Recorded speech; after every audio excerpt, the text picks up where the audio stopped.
YouTube, this is Pamela and this is Craftin' Commentary, and I just made a new project, and as you can see this is an ugly old box I got when I bought a couple of chairs, and this was the hardware and different items for the chair, and I transformed this box that is roughly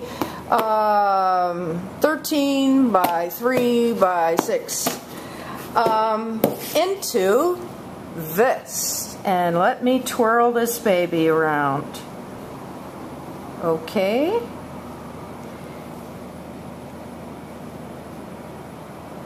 So, get a nice look at how that other ugly box, identical to it, was transformed. Okay.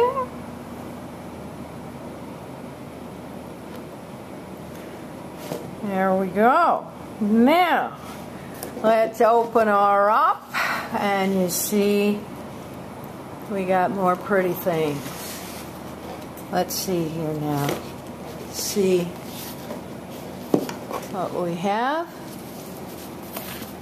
We've got dividers, you can see.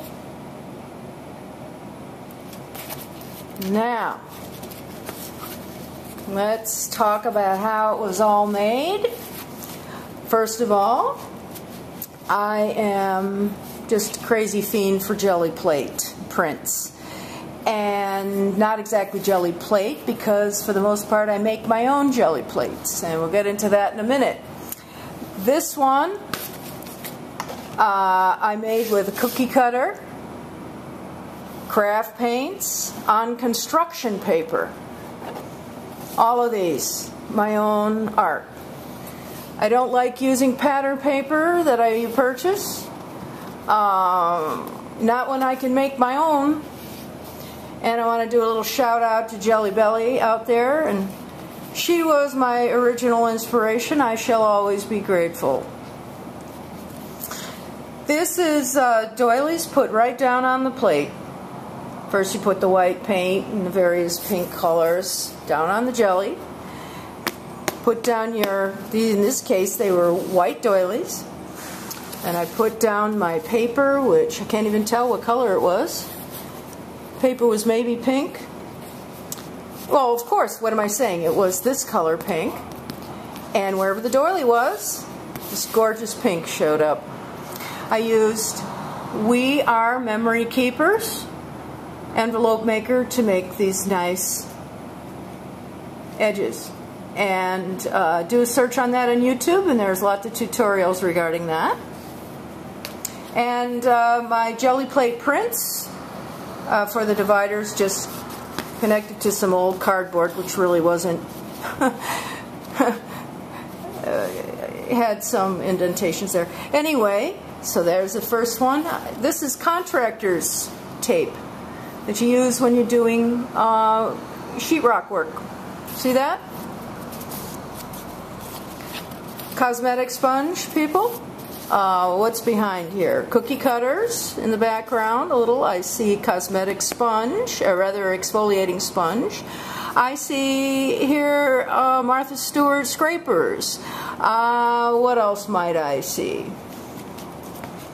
Here's the ghost print from the doily.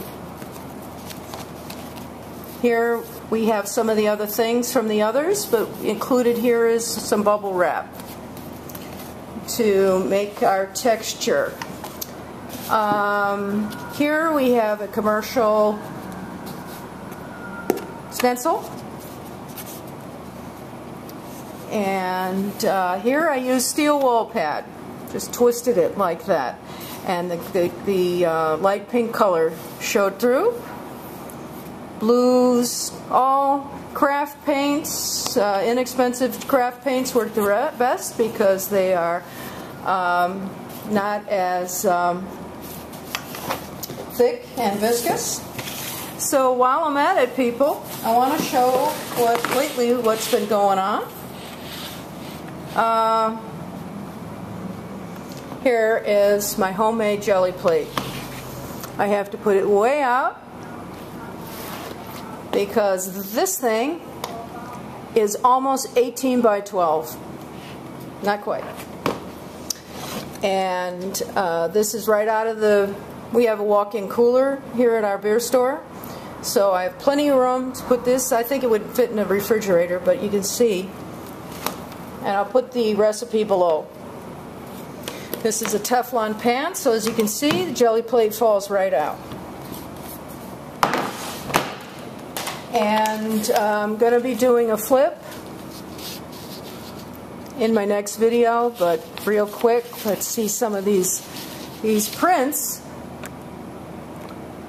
that you can make. Now this paper, folks, is 12 by 18.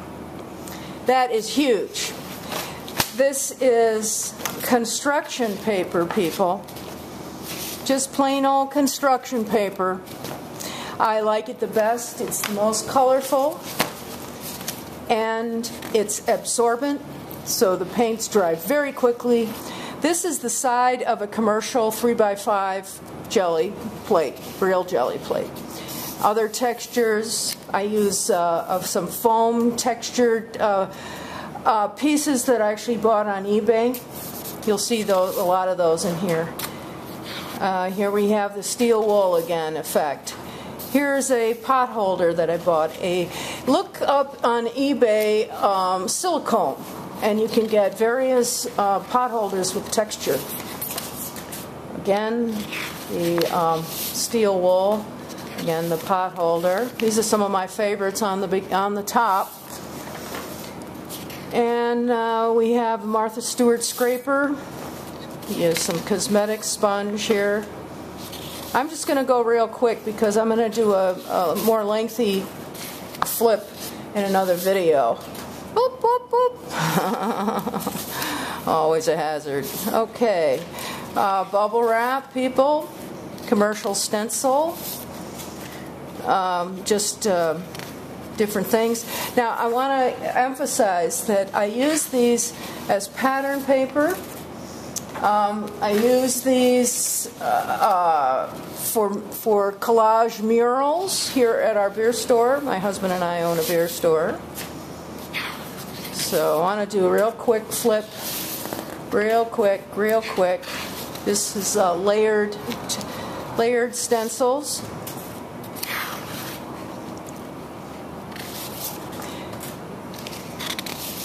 As you can see, the jelly goes almost to the edge. Almost to the edge, you see, of the 12 by 18. That's huge, people. That's a giant jelly. You can't buy a commercial jelly that big. So I think I'll quit there. I'm going to do another. I'll do a more in-depth flip on these coming up. I'm going to put these up at our beer store, my mural station. Meanwhile, subscribe, tell your friends, thumbs up. And this is Pamela at Craft and Commentary. And thanks for watching.